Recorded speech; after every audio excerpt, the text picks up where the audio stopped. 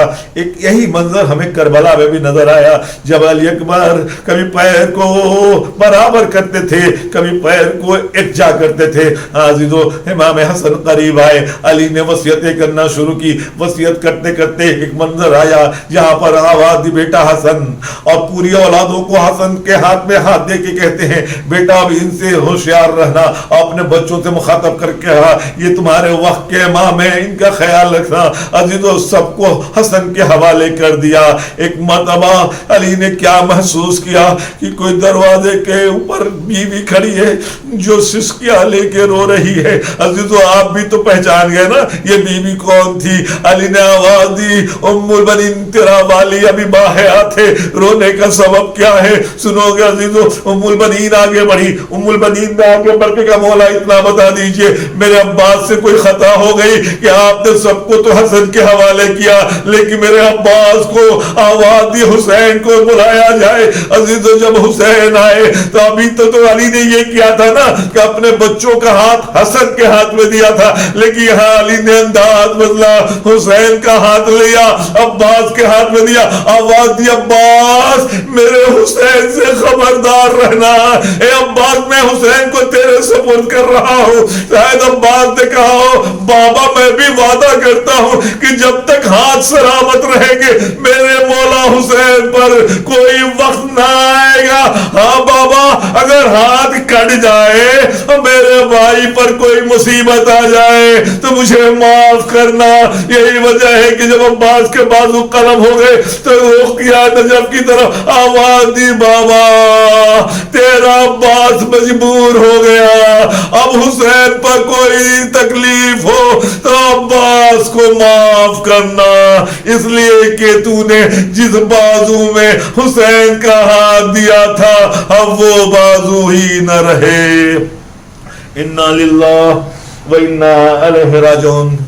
ناظرین خدا ہماری عبادات کو قبول فرمائے, خدا آپ کے عبادتوں کو قبول فرمائے. ناظرین کچھ لوگ مریض ہیں, التماس سے دعا کہا ہے. خود میری بھانجی, اس کا شوہر اور اس کی بیٹی جو کہ دبئی میں ہے, یہ تینوں اس مرض میں مبتلا ہیں. بھٹو جاوید جو شری کے رہنے والے ہیں میرے عزیز دوست ہیں. ننھے صاحب لکھنؤ کے جو ہمارے عزیز ہیں.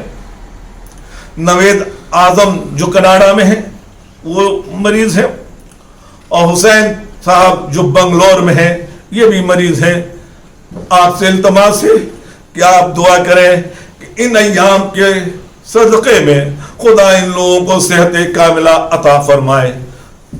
ناظرین انشاءاللہ جو لوگ بھی مریض ہوں دعا گو ہوں ہم سب کی خدا انہیں صحت کاملہ عطا فرمائے. جو مقروض ہوں کہ قرض کی ادائیگی عطا ہو, جو بے روزگار ہوں انہیں روزی عطا ہو, جو صاحب روزگار ہوں ان کی روزی میں برکت عطا ہو, اور ہم سب کے مقدر میں کربلا کی زیارت اور نجف کی زیارت تحریر ہو. روز محشر امام علی اور امام حسین کی شفاعت ہم سب کو نصیب ہو. والسلام علیکم ورحمۃ اللہ وبرکاتہ.